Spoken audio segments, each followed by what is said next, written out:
So today I had some fun. I had a lot of fun. I got to record a Two Historians with an old friend who I hadn't managed to have a catch up with in a long time. And what can I say? It was a special experience. It really was. But what it drummed home to me was the importance of saying everything out loud. That when we're talking about naval history, we really do need to discuss everything. We need to make sure we include all the information because we're never sure who's going to be listening. We're never sure who's going to be reading something. It might be someone reading their 100th book on a subject. It might be someone reading their first book on a subject. It might be someone watching their 1,000th video on a subject. It might be someone watching their first 5 seconds on a subject. We don't know. And we therefore have to devise to communicate in a way that it's interesting to the people who've watched 1,000 videos, but also informative for the people who've watched no other videos. So with that in mind, I had an idea. First of all, HMAS Vampire video, that's been delayed. That's going to be now, I think, Friday's video. And instead, because I want to re-record it, and I want to change some part of it. But also, today's video is going to be Convoys. When, why, and what, the benefits and the negatives. And it's literally going to be talking through each. This might not be a long video because it doesn't necessarily need to be a long video. It's not about a specific battle, a specific convoy. It's not giving that information. It's literally talking in generic terms about convoys.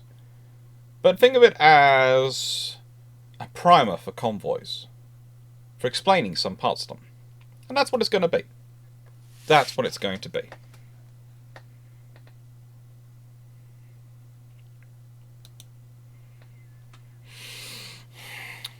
The when. The when is intriguing to me. When do convoys? When do convoys start? Well, the thing is, normally, convoys, we start talking about them in the 12th century. But the real problem is that that's when they start using the word convoy or similar to that. However, descriptions of merchant ships in wartime and even in peacetime, being due to piracy activity and those things, grouping together in a larger formation to offer mutual defense and security and maybe even hire warships or be assigned warships by the state, that's quite a traditional piece of history. Sort of goes out of fashion in the centre part of the Roman period because the Romans dominate the entirety of the Mediterranean. And there is no one who's a threat to it. But it comes back at the end of the Roman Empire, and it was certainly there at the beginning, when you've got people like the Carthaginians, etc. around. So yeah, convoys turn up whenever you need to secure trade. But the thing is, they do need level of assets to secure that trade. They do need something to do it with. And that's usually the problem. Now, give you some examples of what can happen with convoys and how bigger battles can come about. I did a quick Google search, and the first 5 that came up were Portland, Ushant, Dogger Bank, Glorious 1st of June, and the Battle of Pulo Ora, as the first 5 of a list of Age of Sail convoy battles. Now, these battles are interesting to me because they set a tone and a period of the major threat to convoys is a big battle fleet. These are battles. These are major fleet actions. And whilst there are many other convoy actions where it's smaller squadrons intercepting, especially frigates, and there are smaller convoys, these battles become known. And one of the interesting points you get later on is the whole debate of when to convoy, when not to convoy, how to convoy, etc. and what's the justification. We have to remember, for quite a long time, the major threat to convoys, the major threat to merchant ships, was surface vessels. They were the presumptive threat. They were the presumptive opponent you were going to deal with. They were the presumptive thing, the reality of the threat and the reality of the thing you were going to focus on. So they're what you're designing a convoy around defending against. This is what you convoy to defend against surface vessels, to defend against likely fleet. So if you can blockade your opponent in, that means whilst you probably still do have to convoy, the likelihood is convoys are going to have to protect not against large battle fleets, because they will have to fight their way out of where they're being blockaded in first, but against smaller surface raiders, pirate ships, privateers, frigate-sized vessels, which can break through, break out of blockades, maybe at night, quietly get out, take risks, get out to sea and beyond before the blockaders can intercept them. So that changes the criteria as time goes on. As you get more used to blockade, your criteria becomes more and more, well, what are you defending against? So convoys become not major fleet operations to protect, with large fleet assets, but more a couple of ships. Maybe a large frigate. Probably brigs. And their own weaponry, especially for East Indiamen, which often could be confused for four freights at a distance, because they would have the two decks. They wouldn't look like a third rate, but they might look like a fourth rate. And let's be honest, do you have the firepower as a fifth rate or a sixth rate to take on a fourth rate, let alone a collection of fourth rates? No. Even if there happens to be one fourth rate amongst the East Indiamen, and I would argue that's one of the reasons why, for example, the Royal Navy, but also other navies, tend to like to buy and convert East Indiamen into fourth rates, is because it adds to the possibility that what you're looking at in front of you might be a fourth rate. For the cost of buying 2 or 3 ships and converting them, they create the potential that every vessel you see, which looks like that classic mercantile hull of the East Indiaman, could actually be a fourth rate ship of the line. And that's going to add up to a massive opportunity cost in the end, because it's safer. Now, why do we convoy? Why convoy? Trade has to flow. Even in wartime, trade has to flow. The idea of countries being autarkic and being able to produce everything they need for war is a fallacy which has been going on for far longer than I care to really think about. There is some idea, people always talk about a mythical period in the past where they didn't need to import, and therefore they should try and somehow go back to that. But it's always their great-grandfather's generation. Well, I can tell you about my great-grandfather's generation. My great-great-grandfathers. They built these. Literally, you will, if you go along this dockside in this area in Liverpool, you will find Clarke's Wharf. I'm a Clarke. There is a connection there. I know. That was part of my family. If we go through London, there is a reason why London, the Docklands turn up like they do. Look at how much space they took up. That's not just for exporting stuff. That's for importing and exporting it. And whilst you run that in peacetime, you still need to run that in wartime. Because you still need the goods. You still need to be importing food and exporting manufactured goods to earn the currency to pay for that food which you're importing. Or to facilitate the transactions. You also need to be importing the materials you need to produce the materials you need, the things you need for war. Because, again, believe it or not, there aren't many rubber trees in the UK. There just aren't. There isn't much of a rubber industry. What can I say? It's a terrible failing. And don't get me started on silk. Okay, just don't get me started. It's just terrible. If you want to make parachutes, you have to go and find the silk? What kind of country are you running? And it's the same for every other nation. Yes, there are some truly massive nations like America, which are almost a continent in and of themselves, which in theory could say, we can do this all ourselves. In theory they can, but the reality is even then they're going to be using a lot of sea trade for moving those goods around, because when you cover that much space, the most efficient way to move the goods is by sea. And thank Lord for the Panama Canal. So why? Why are you convoying? Because you need to keep the trade going. And I wanted to give you some slightly more details, some interesting things. These tables, they come from this paper presented to the Royal Statistical Society. And I just draw up 2 interesting academic papers for you. Just 2. and have a little look at them. They're probably kind of small on your screen, but you can go look them up. They are from such inconsequential years as 1940 is the Overseas Trade of the United Kingdom, 1930 to 1939, by Henry Matrotti. And the Economic Review, British Food Supplies, 1914 to 1939, published in 1946 by R.J. Hammond. Most of the tables I'm talking about come from the Royal Statistical Society's journal article. These tables are great, by the way. They're really, really cool. They have a lot of information in them. And again, I'll expand it out for you. I'll expand out so you can see it. This is, of course, and I'm going to make sure I get this right, table 3 from the Statistical Society example.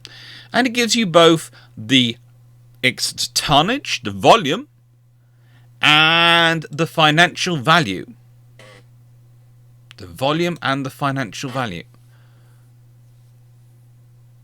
And the financial value is in millions. Pounds million. So food, drink and tobacco, retained imports, £132.2 million worth in 1930. That's a lot. Raw materials and articles mainly unmanufactured. Value, £127.6 million.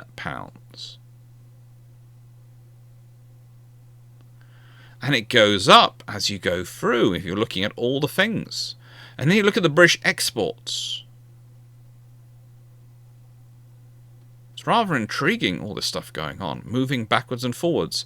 Backwards and forwards. It even takes you into the first 2 quarters of 1939. When you can see all the stuff moving backwards and forwards. And what they're taking out, what they're importing, what they're exporting. Food, drink and tobacco. And one of the things you realise very quickly is a lot of the food being in the food, drink and tobacco being exported is emphasis on the drink and tobacco. Cigarettes and alcohol were big exports. In food articles, imports was wheat and other things you need to eat and live your daily life.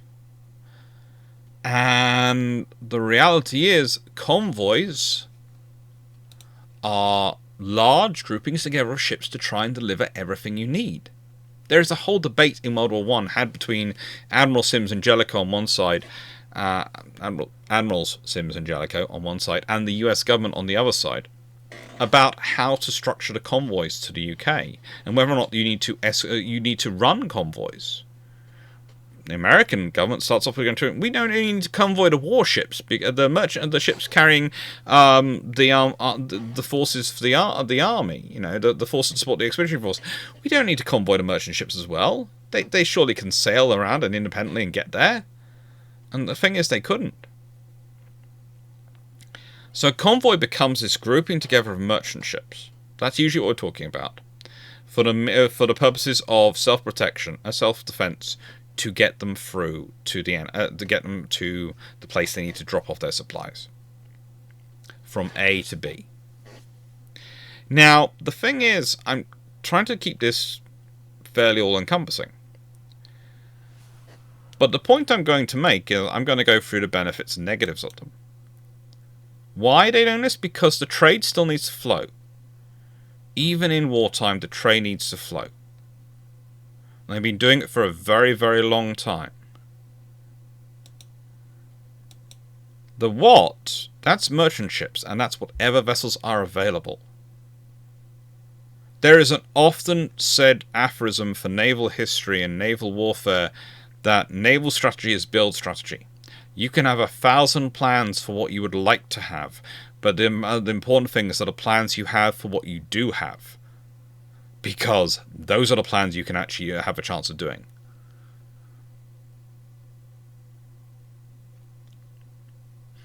And it's the same with merchant ships. But that brings us to, quickly, the Shameless book plug.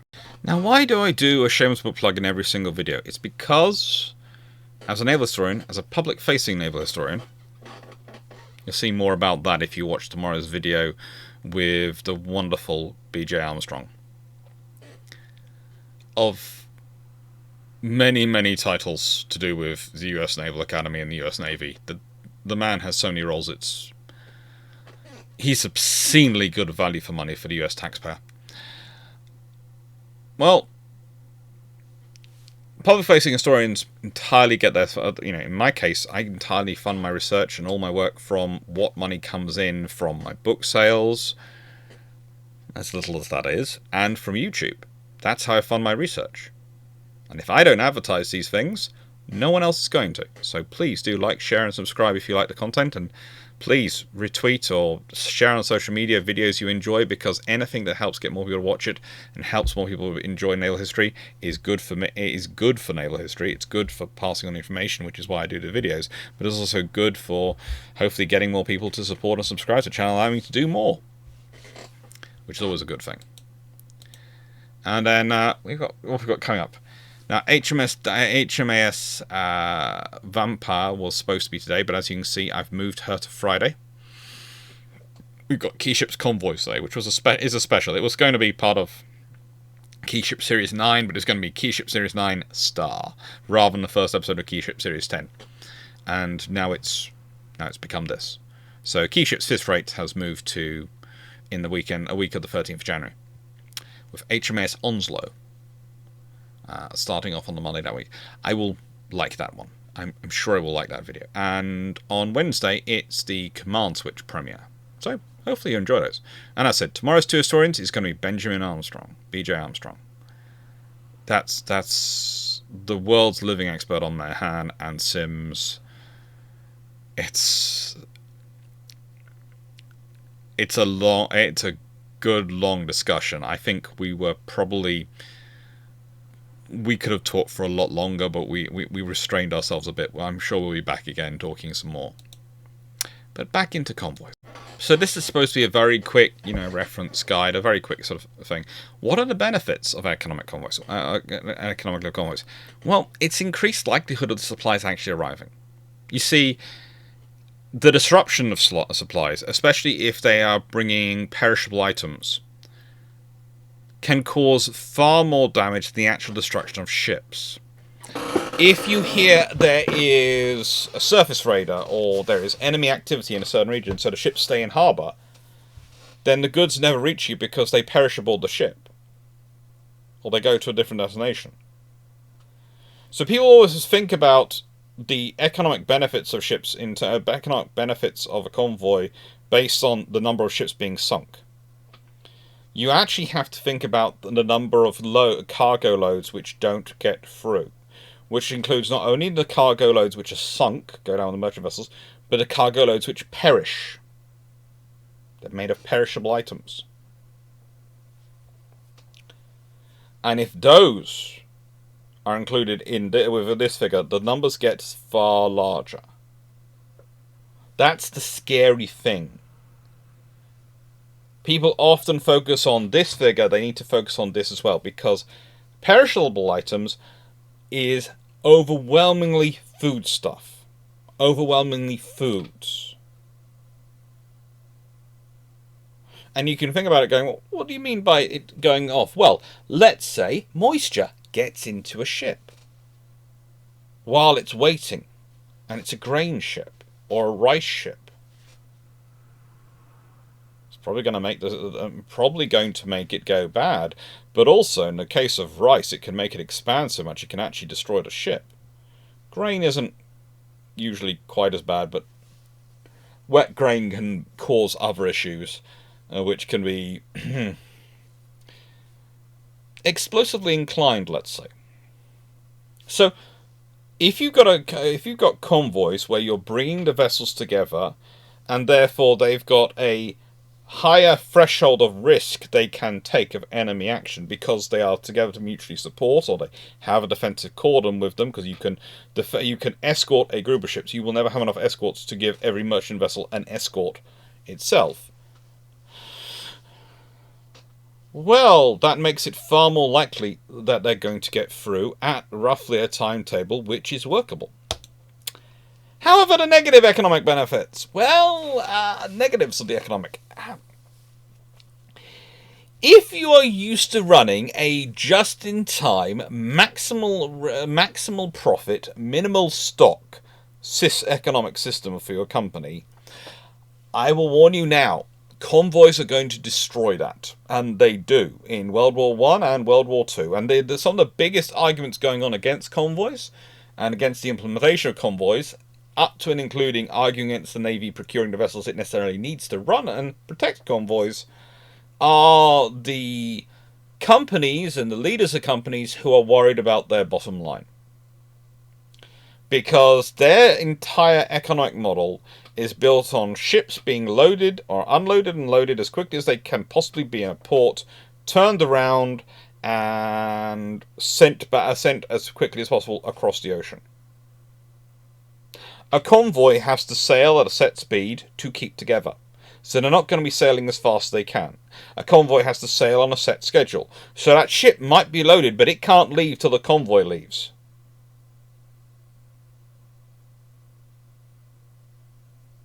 Doesn't matter when you load, you're waiting. When you're loaded, you have to wait on the convoy going, because if you go solo, you're running as risk. So it causes a huge amount of economic disruption. You have to build up and prepare for it. One of the little-known things that the British do in the run-up to World War II is prepare warehouses, storage facilities. Why? Because if you want to run, and this was found during World War I, some of the issues which come up in World War I and the convoy war, is that what you end up with convoys and the convoy system is a feast and famine, or a boom and bust, in many ways, of supplies. When the convoy comes in, you have an overwhelming amount of supplies. Going down and down and down and down until the next convoy comes in. Now, of course, if you have multiple convoys running, that's great, but there again, you then might overload your own ports. Because you've got 100 ships turning up at once, and the ports aren't structured around it. The ports aren't structured around servicing 100 ships at the same time. The ports are structured turning up, a ship turning up, it being unloaded, loaded, and gone as quick as possible. And the wharf spaces are hotly contested. And there are hot turnovers. The port facilities are a hot desking system.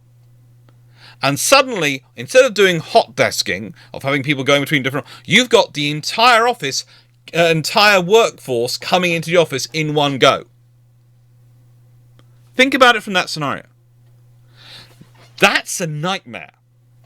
That is an organizational nightmare. And this is your next problem. There are benefits, strategically, from bringing convoys. It allows you to start structuring the economy. It allows you to start structuring the supplies. It allows you to get hold of what are your actually supplies that are coming in and what are you prioritizing. You can start having a bit of a command economy going on. Now, these things are not good to run long term. Command economies are brutally inefficient long term. But in a total war scenario, believe it or not, command economy is what you need to be running to an extent. You need to make sure you're anticipating your demand and structuring your supplies to flow to it. So if you know you're going to need to increase tank production, if you know you're going to need to increase shell production, you need to make sure those supplies are coming before you start doing that increase. So with a convoy system, because you're organising convoys and you're deciding which ships get placed in what priority and all these things, you can start having some influence over that. You can start having some control, and that's you. But there are negatives strategically. It's going to require a lot of people, a lot of your best and brightest, a lot of organisation to get it to work, as I was already alluding to. It's going to be complicated. You're going to have lots of meetings because there are going to be lots of people involved. And people are messy, and people are annoying, and people have their own opinions on things, and they're going to want to argue about their opinions. And you're going to have to appoint convoy commodores, and all sorts of structures are going to have to be created to support the convoys. And it's going to require time, effort, money, and people. And the thing is, those are always going to be in tight demand. Well, notice I've said tight demand there, not high demand. What do I mean by tight demand? High demand is when something's really important, so we want... But tight demand is when there is a limited supply and there is lots of high demands on this supply. you're going to have to make an allocation. You're going to have to make a judgment. Now, you can argue that the convoys will underpin everything, that control the economics, that a guaranteed supply is better than a guaranteed supply, even if it is a bit boom bust, a bit feast or famine, is better than a disrupted supply where you might get nothing at all. You can make that case, and it is the correct case to make. But you're going to have to be prepared to deal with the disruptions it's also going to cause on the other side. You're going to have to make preparations. As I said, warehouse facilities. And if you want a recent good example, let's look at the stuff that happens post-COVID. When we're trying to restart the world's maritime logistics network. Look at all the issues that happen there.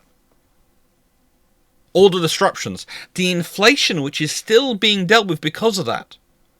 Much more than COVID was the economic maritime disruptions after it. And the maritime industrial effects felt afterwards.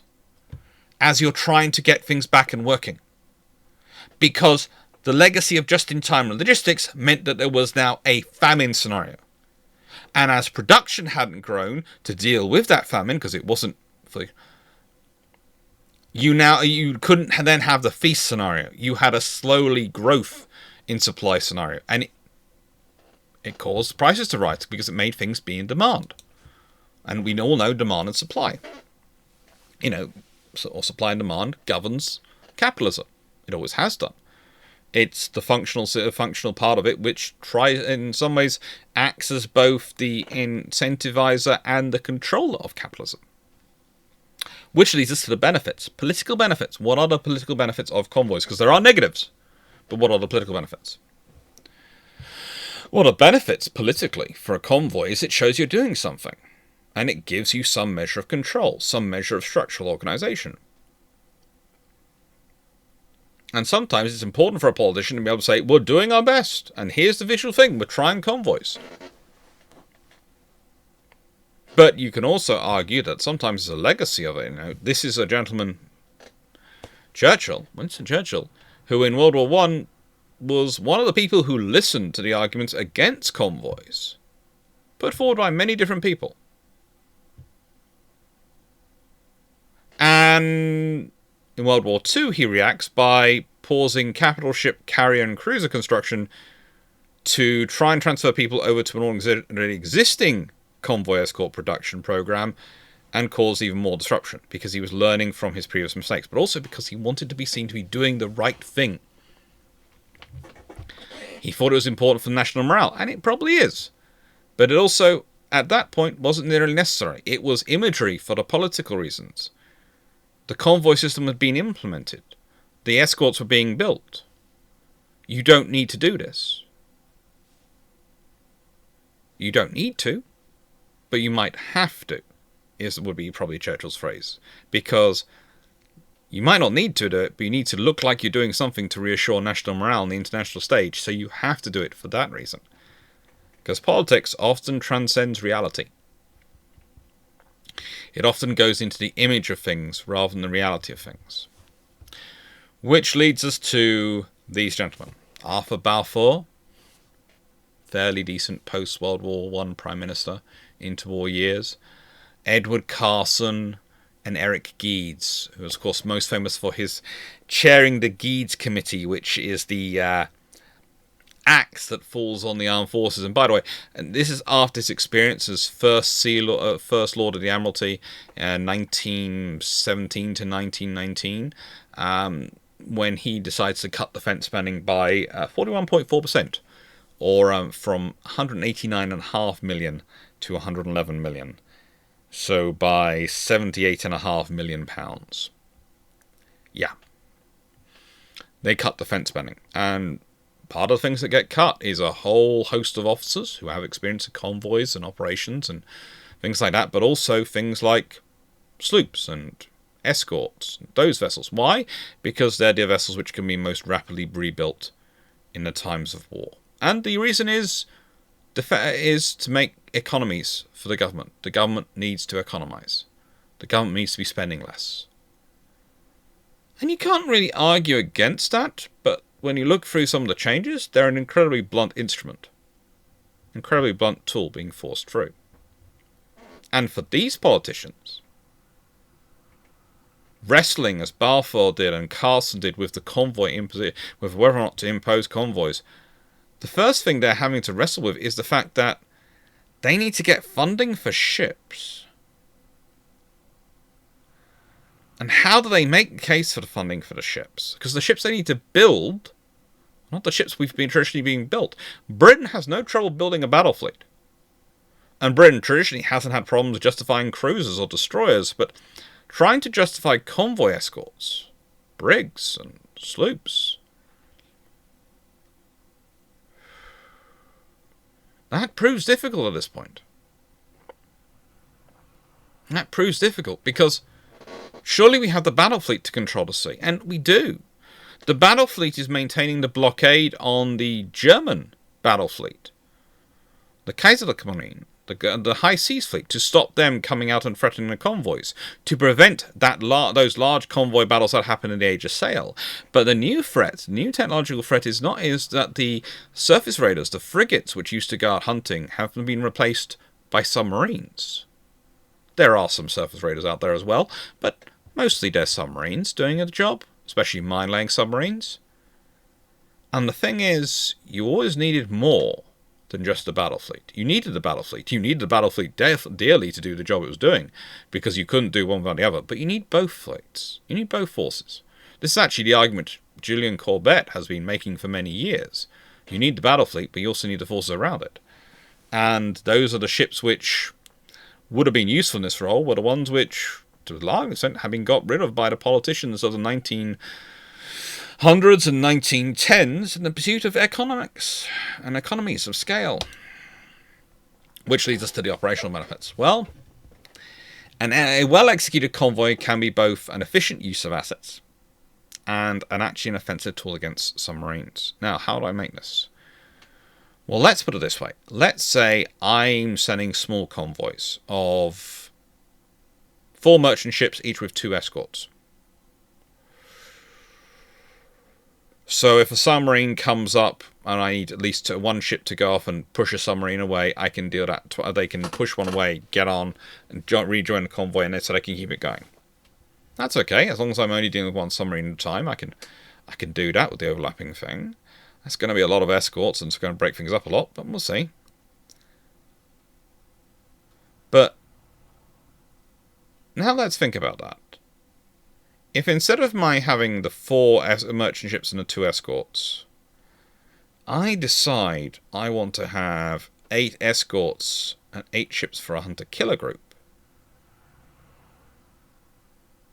well, that then only requires I to put 32 merchant vessels together, don't I?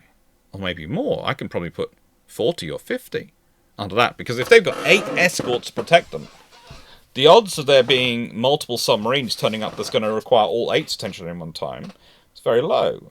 And the thing is, now what I can do, if I've got 16 escorts attached, but 8 is a hunter-killer group and 8 is escorts, is that when I've got past the enemy, when I've got past the submarine, I can detail off those two of those hunter-killer group escorts to sit over that submarine until it's forced to surface because it runs out of air, and then they can kill it. And I can do that with World War I technology.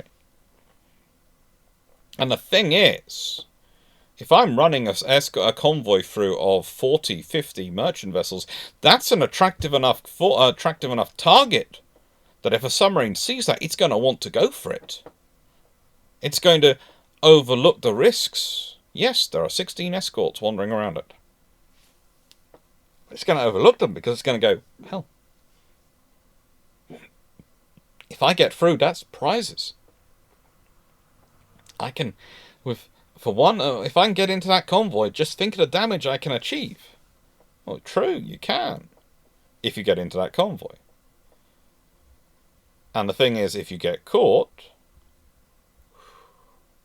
and it's a lot more difficult to replace a submarine, and especially a submarine's crew, than it is an escort, or even more so, even to an extent, a merchant vessel.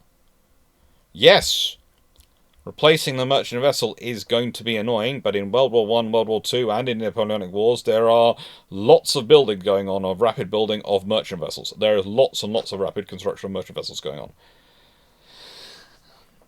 As long as you can rescue the crew, or at least a large number of the crew, and keep them alive, you've got them. That's useful. That helps you keep the ships going, and you can do this. You can outproduce them. But for submarines, if they go down, you're usually losing all the crew. At best, they're being taken prisoner. At worst, they're all dead. If you've lost all the crew, there's no recovering them. There's no getting them back and putting them in another submarine. So you have to build the submarine and train a new crew from scratch, which takes time. And at least reduces the overall quality of your force, because it's going to disproportionately affect your experience and your more active U-boat commanders or submarine commanders who are going to take the greater risks because they're going to have confidence in themselves. But there are still going to be negatives operational in terms of this. There's still negatives. One of the interesting things, there's a book called by Norman Edion. Norman Dixon. It's Norman Dixon, isn't it? Why did I say Edion? I have no idea. It's Norman Dixon, I'm sure. Yeah, Norman Dixon. Norman Dixon, called "Of the Psychology of Military Incompetence." Now, it's an interesting read to go through, and it's still one of the core books that people look at today. There are parts in it which are frankly brilliant, but like with all books, you read them, you're going to agree with some parts, you're not going to agree with others. One of the parts I don't agree with is the characterization of the British Admiralty of not wanting to do convoy operations in World War One because they perceived it as effeminate. No. The reality is convoy operations require ships. A lot of ships. And as discussing with Sal the other day, the Royal Navy at one point has 300 destroyers in service, and they still don't feel like they have enough vessels for the convoy escort. They're ordering hundreds of sloops. They're still short. And why is this? Well, the argument's also made, well, they could have taken the destroyers as the Grand Fleet. Well, if the High Seas Fleet comes out to fight and the Grand Fleet doesn't have destroyers, you're probably going to lose that battle, because destroyers are one of the critical areas of advantage the Royal Navy has. And you can't suddenly call them all off the convoys if they're on convoys, because they won't have necessarily enough fuel for the operations you're going to do, and that's only going to abandon all the convoys, isn't it? Which can leave them in a worse position than they were, because they were sailing under the expectation of escort, and you've suddenly drawn the escort away because there's a high seas fleet in the North Sea. So, a lot of destroyers are needed for the Grand Fleet. Okay. Which areas do you have to secure? Where are the ships available? And if you haven't got enough ships to do it, then there is the argument that if you can't escort a convoy, and this does come straight out of the Age of Sail, if you can't provide any escort to a convoy, it is more dangerous to escort for the convoy than for it to be split up and ship sail individually. Now, this is a sort of full source of history, because this is based on surface raiders. Because if a surface raider finds all those targets, great. But the thing is, in a convoy, for a submarine to be really effective, because of the cost and how many torpedoes they carry, they have to engage on the surface. So you don't need to be a heavy warship to be a risk to a submarine on the surface. You just need enough of the merchant vessels to have their own little guns on them. And then the submarine's suddenly not going to want to surface and engage. Because it might win a fight in a one-on-one with a merchant vessel, yes. But if there are 8 merchant vessels aiming at it, that's a different scenario. That's a different scenario. Because if it gets damaged, even to the point of even wins the fight, but if it's stuck on the surface, yes, you've lost 8 merchant ships, but that crew's not getting home.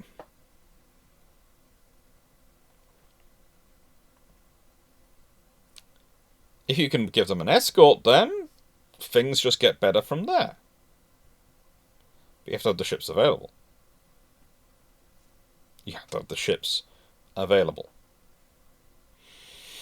And that takes time. It takes time to build the ships. Naval strategy, I said, is build strategy. It is. But the other reason why it is not so clear-cut as being viewed at Convoys was effeminate, as said, was, you're dealing with a different threat. They've sealed up the enemy battle fleet, so they don't have to worry about that getting near Convoys.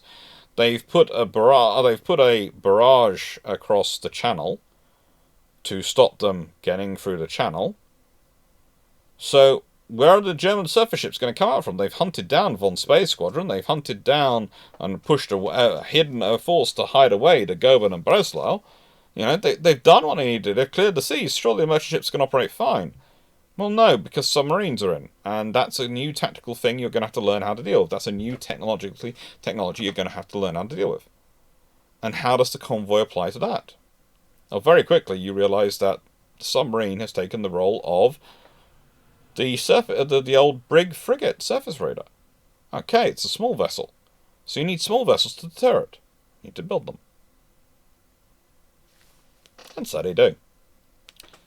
But, yeah, it's going to suck up a lot of your resources. Convoys are going to suck up your small ship resources like you wouldn't believe. In World War II, it's no surprise to me that the Sackville castles, the Sackville is fire class, of course, the Castle class, the Bathurst class, all the different types of the Bay, the Loch, the River frigates, all the destroyer escorts and escort destroyers. All these vessels are built for this operation, and they are never not building them. Basically, from mid-1939 to mid-1946, there's an almost non-stop construction of these vessels going on. And some of them completed much later than that. Because you can never have enough. You can never have enough. There's always the opportunity of doing another convoy to try and... Because the more convoys you can lay on, the more you can minimise the economic disruption, more you can minimise the feast and famine effect. So it's a constant demand and a constant need of resources. So now we get to a summary. Convoys. This is a quick video. This is, for me, a very, very quick video. But I hope you found it interesting. Convoys are what you do when you need to keep trading. And the answer is you always need to keep trading. You always need to keep some resources flowing. Because no country is completely able to survive off just its own internals. There is geography as a factor against it. But there's also their own resources, their own supplies, their own stockpiling. Countries never have, realistically, since I suppose the last country to really engage, or last or nation state which really engaged on a strategic level were the Romans. I know the Americans have the strategic petroleum reserves and those things, strategic energy reserves as they often call them these days.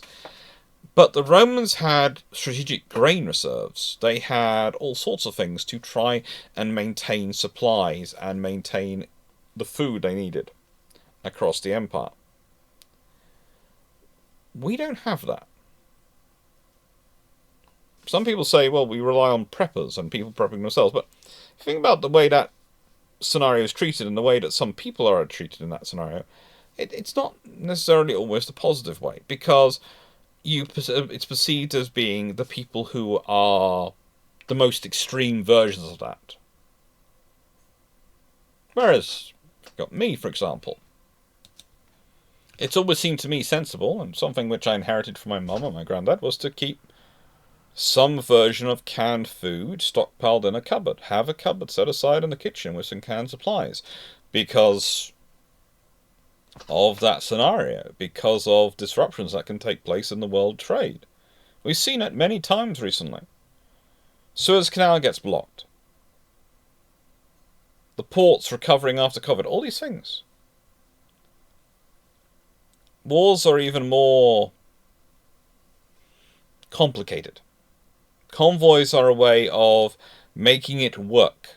They're not necessarily the best way.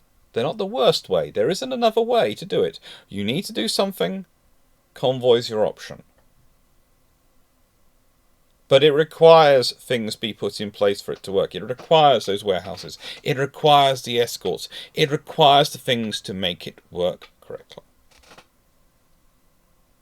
One of the interesting things you've seen, especially since the end of the Cold War, is increasing what I call first-rateization of navies, especially Western navies. Where if it's not the tippy-toppy best ship to fight a war, you don't want to have it. You don't want to build it. And as useful as those ships are, here's the question. Are you comfortable with those assets having to be your convoy assets, your convoy escort assets in time of war in theatres which are not your primary theatre? Might not even be your secondary theatre.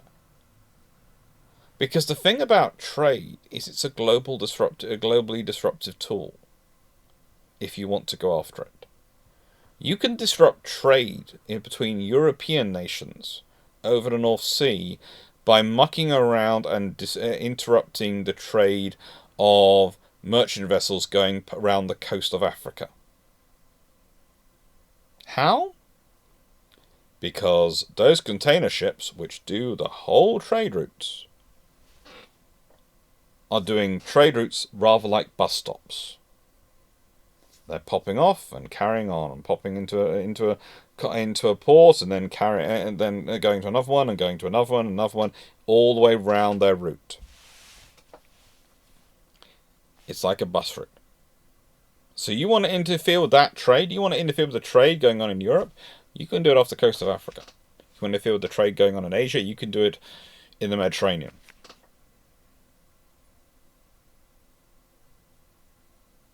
I have to say, modern trade would make convoys and implementation convoys even more difficult. There's a reason why the issues with the Red Sea recently haven't resulted in a mass adoption of convoys. Sensibly, it should, because we don't have that many escorts and we need to use them efficiently.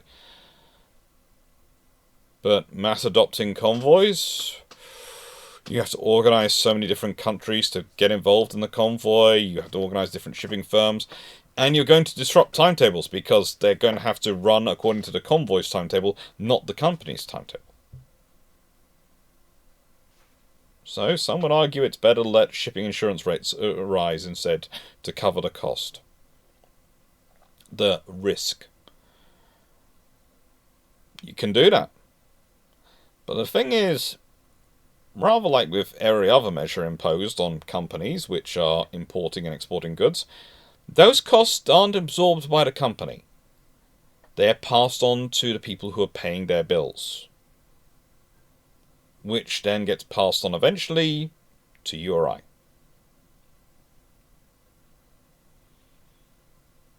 Anyway, for more about all that, please look up the video on logistics I did in two Australian series with Sal Murcielago.